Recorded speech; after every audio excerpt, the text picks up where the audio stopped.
This is Thorin. Thorin has been on the desk at 8 CSGO majors. Thorin has also literally been on American TV. Thorin was Esports Journalist of the Year in 2017. And Thorin is also massively disliked by a huge number of people in the community. Many people seem to take relish at the idea that his career is in decline, and to some, it is even a badge of honour to claim that they'd never heard of him. And it really does beg the question, what has Thorin done to make all these people hate him? Is he actually the monster some people make him out to be? Is the hate towards him justified? Is he just kind of a dick sometimes? I mean, yes, 100% definitely, but the real question is what this guy has done really that bad? Well, we're going to be taking a look at the not literally 1001 controversies of Duncan Thorin Shields. Now, this video is sponsored by SkinsMonkey. SkinsMonkey is a site where you can quickly and easily trade your CSGO skins. All you have to do is log in through Steam and add your trade link. Once you're in, just select the skins you want and hit trade, and you'll instantly get a trade offer with the skins you're after. Anything extra will be added to your balance, and if a skin you want isn't tradable, you can just reserve it until it is. Use the code Heyzeus to get up to $5 free on your first trade, and you can also get 35% rather than 30% by using this code if you top up. And this one works unlimited times too. It's a great site, recommend checking it out. The link is in the description. Now, a quick note before we start the video, I'm going to be sticking to CSGO era Thorin. As far as I'm concerned, anything older is irrelevant to how he's viewed by the public today, and the further back you go, the less people remember stuff. So that's why I'm going to draw the line there, and with that, we can get started. So, it's DreamHack Winter 2013, the first ever CSGO major. Nip upsets Titan to get to the final, Fnatic upset Nip to take the crown, and on the desk, there is a man called Duncan Thorin Shields, who's serving as the sole analyst at the entire event. Thorin is already a veteran journalist, but this tournament is still a big milestone in his career, and although there's not much footage left of it, it seems to have gone pretty well. So well in fact that he was invited by ESL to be on the desk at the next CSGO major, EMS Katowice 2014, Katowice being in Poland, by the way, in case anyone wasn't aware. And despite not liking ESL staff too much, Thorin agreed to go. However, 5 hours before he was about to hop on the flight to the event, he would go on a podcast called Unfiltered with two figures from the StarCraft 2 scene, Chanman and Destiny.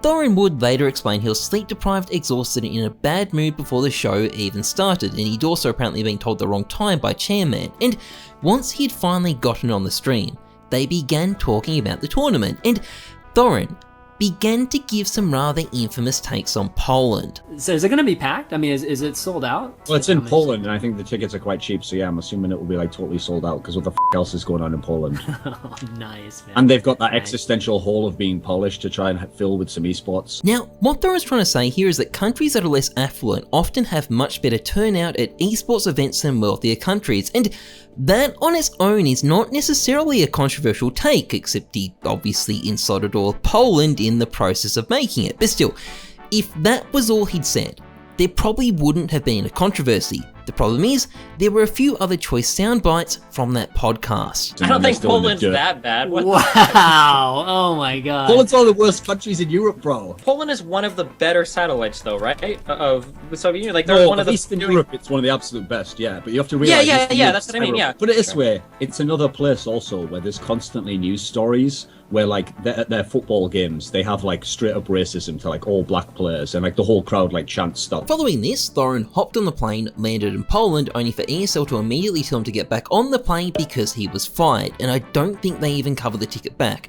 Red Eye put out a statement condemning his comments, and in the meantime, Thorin was apparently receiving large numbers of not very nice messages from Polish people who were kind of angry at him, as well as considerable criticism from online communities. Now, he wouldn't make a statement about the podcast until 5 months later, largely due to the site he was working for, which we're going to talk about in a bit, but it was clearly a huge career setback. He was removed from a big event, his relationship with ESL was permanently damaged, and he received a lot of hate from parts of the community, but also, it seems to have galvanized his resolve to keep on working in CSGO. Fast forward a few months, and Thorin had begun to do more tournaments again. DreamHack Summer 2014, Gfinity G3, DreamHack Invitational 2, Face It League Season 2.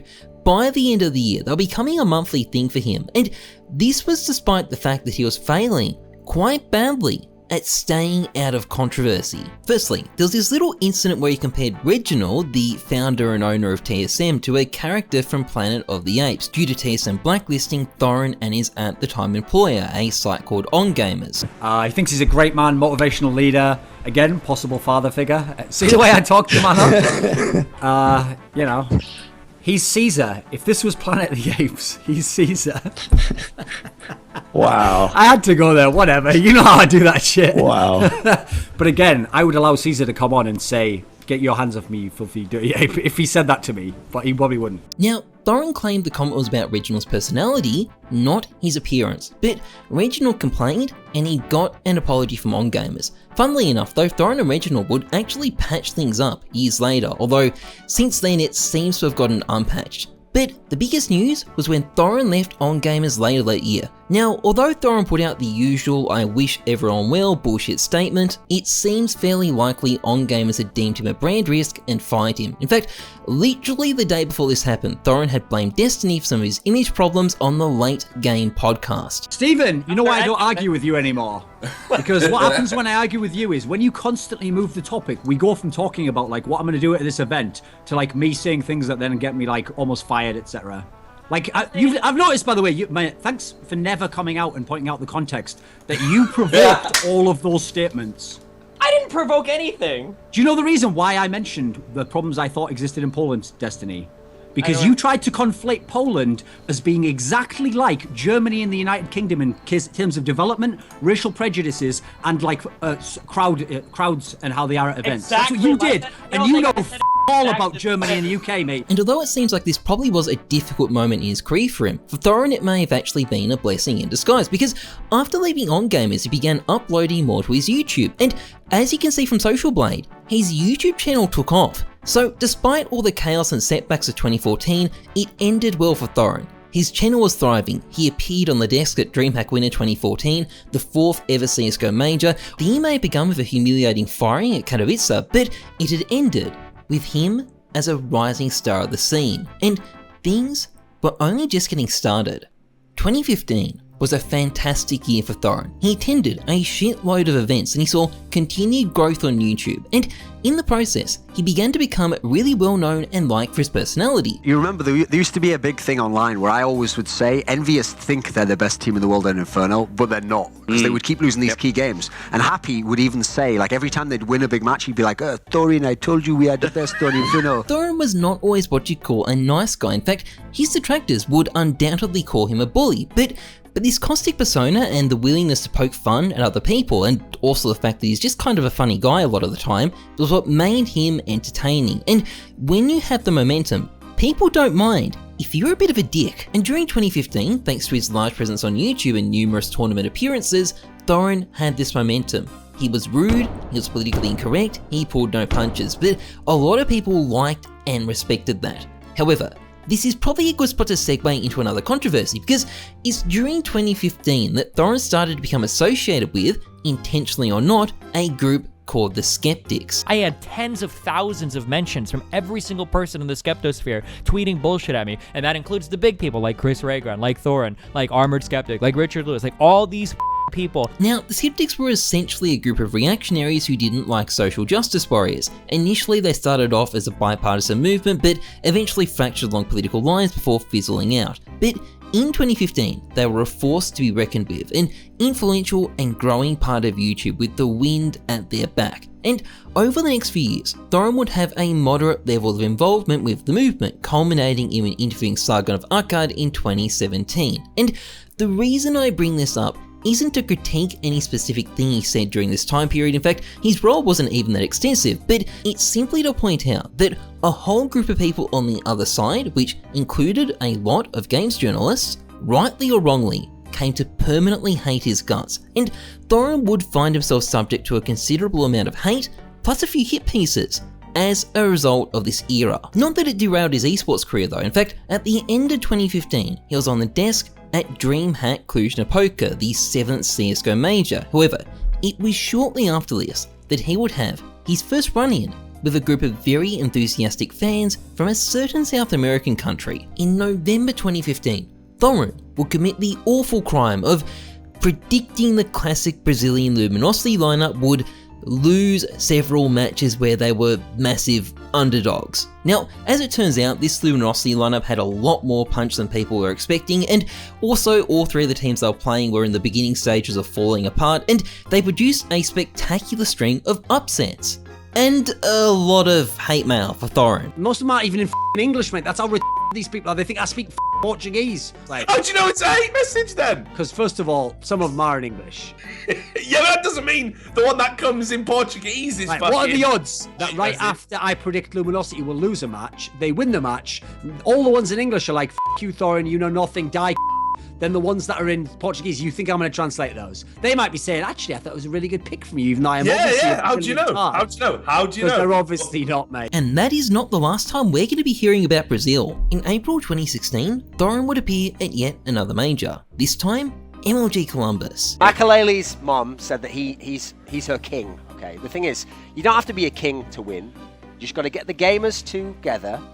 And it doesn't matter if you're going through a bad phase, because against a team like Splice, it's just not in their DNA. They've got to change their DNA for Flower. They didn't even have the camera on me the whole time I was doing that. I have the camera on some random person's in the game. Brilliant.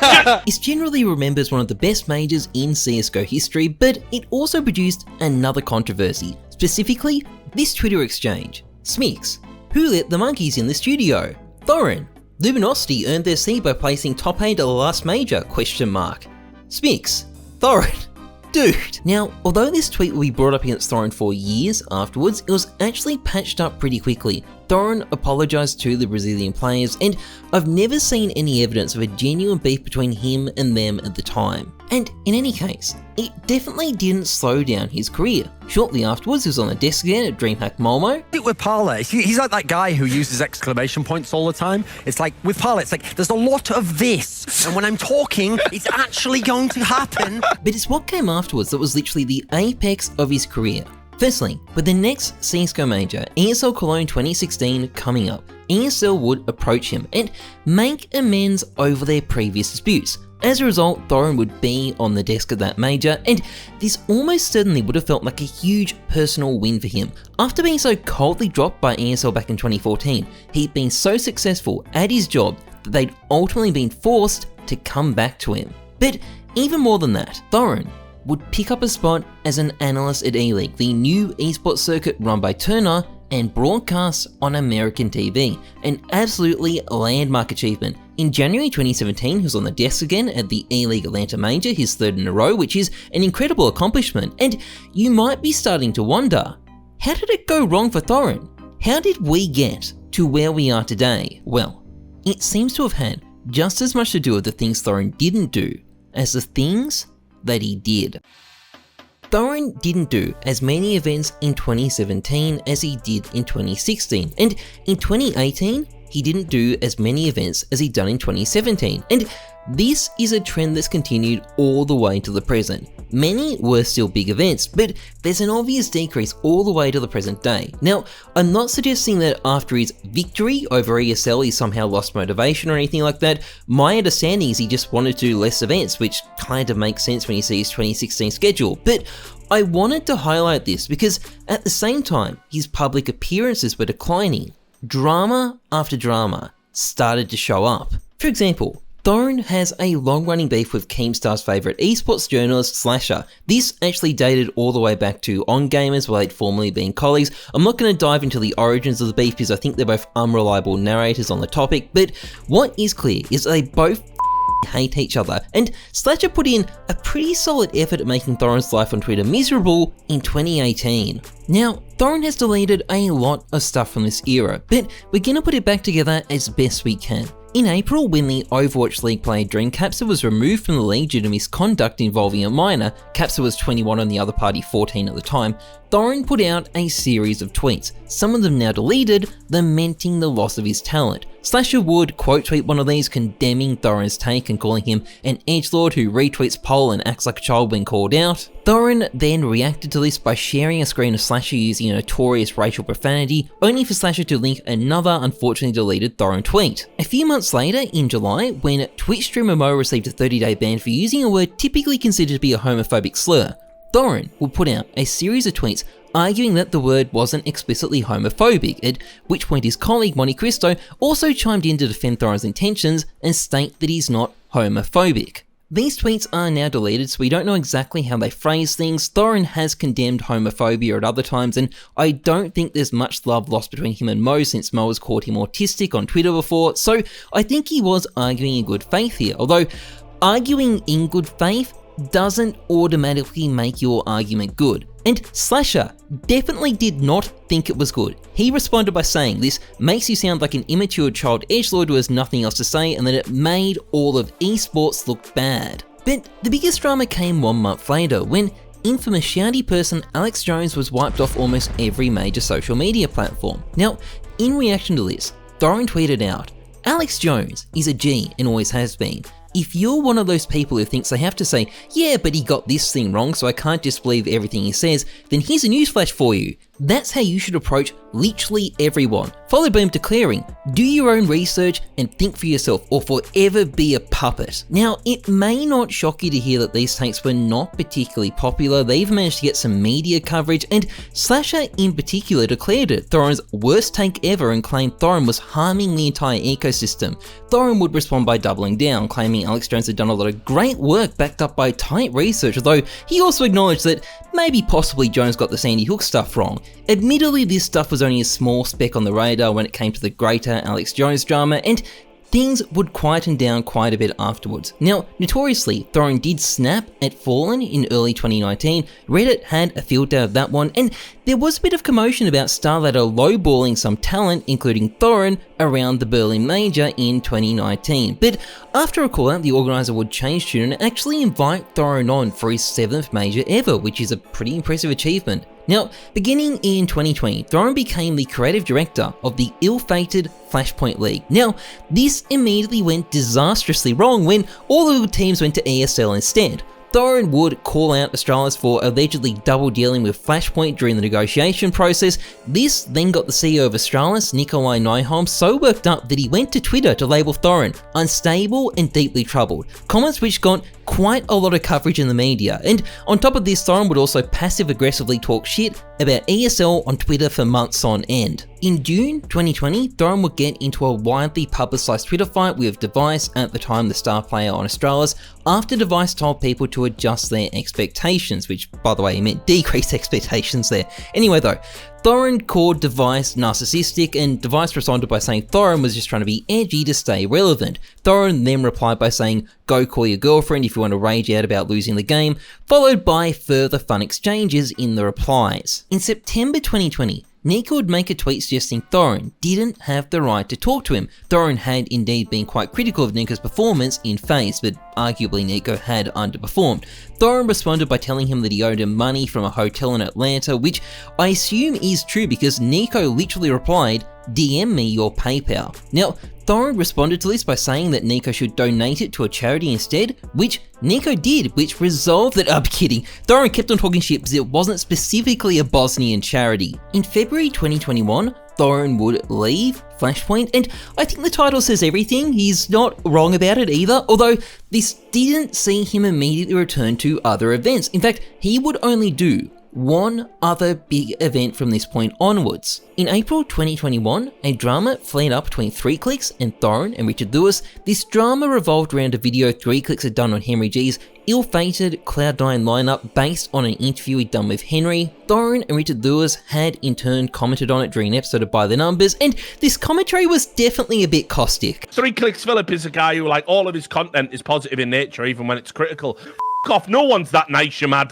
No. 3Clips Philip has one of the weirdest ways of talking ever. And it isn't an act, by the way, guys, because I once met him at a DreamHack. Hello, Thorin. Have you been enjoying the event? Like, I was like, holy shit, it's real! Although in fairness, it wasn't really anything out of the ordinary for their show, and I don't think it was even necessarily intended to be that critical. 3Clicks though felt defensive and put out a video called Journalistic Integrity where he tried to explain his perspective, which Thorin and in particular Richard felt was an attack on them, so they began calling it out on Twitter. Now, 3Clicks attempted something of a defusal, it failed, so he changed his approach and started egging things on. Now, it mostly stuck between 3Clicks and Richard Lewis, but Thorin did put out quite a few stingers on social media too, although most outside observers were left wondering why this bizarre anime crossover had ever happened in the first place. In November, he would do his final ever CSGO major, and for the time being, his final ever CSGO event, PGL Stockholm, an event described by some of the talent there as a symbolic passing of the torch from one generation of talent to another,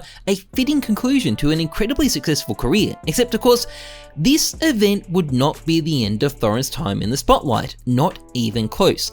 The only problem is, that spotlight would be on him for entirely the wrong reasons.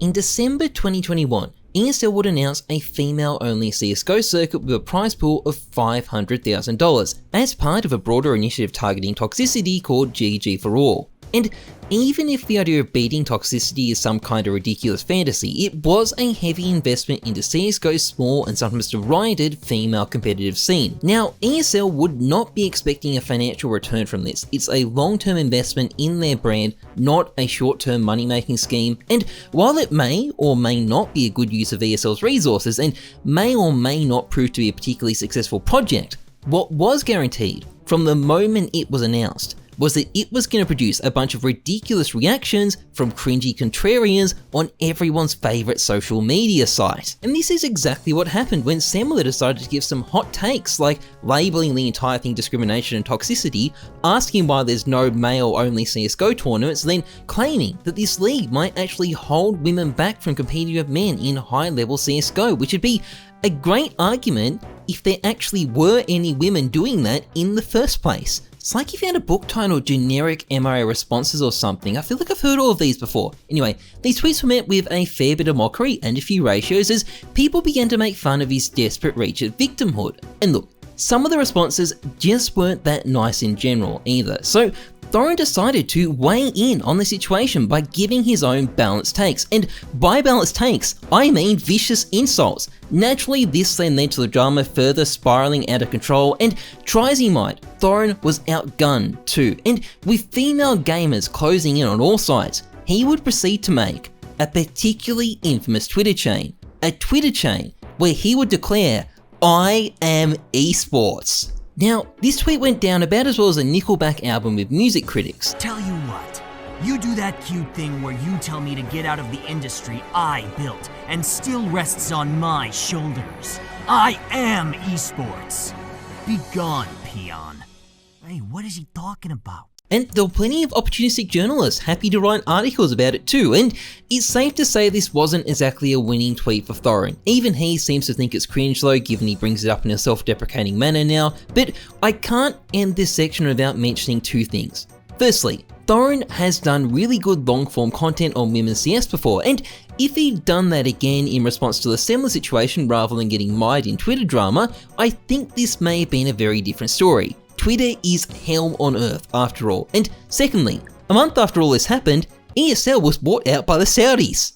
I know, right? What the f— And look, on the bright side, at least he hadn't had a controversy of the two most popular CSGO players in the entire game. Anyway, that brings us to May 2022, when Thorin would have a controversy of the two most popular CSGO players in the entire game. Specifically, during the PGL Antwerp Major, he would label the Brazilian CSGO player Fallen the most overrated player in the history of CSGO. Now, a good take like this should always be controversial, otherwise the player isn't overrated, but oh boy, this was controversial. Thorin found himself being ratioed by a huge number of people, including moist critical himself, and he also had this very pleasant exchange with a fan of Captain Levi from Attack on Titan, who treated Thorin pretty much the same way Levi treated the Beast Titan in Season 3. There would be no silver lining to this shit show. A lot of people simply didn't like Thorin for it. There were news articles, there were Reddit threads, it was a mess, and Thorin definitely didn't win. And at this point, I think it's time we asked,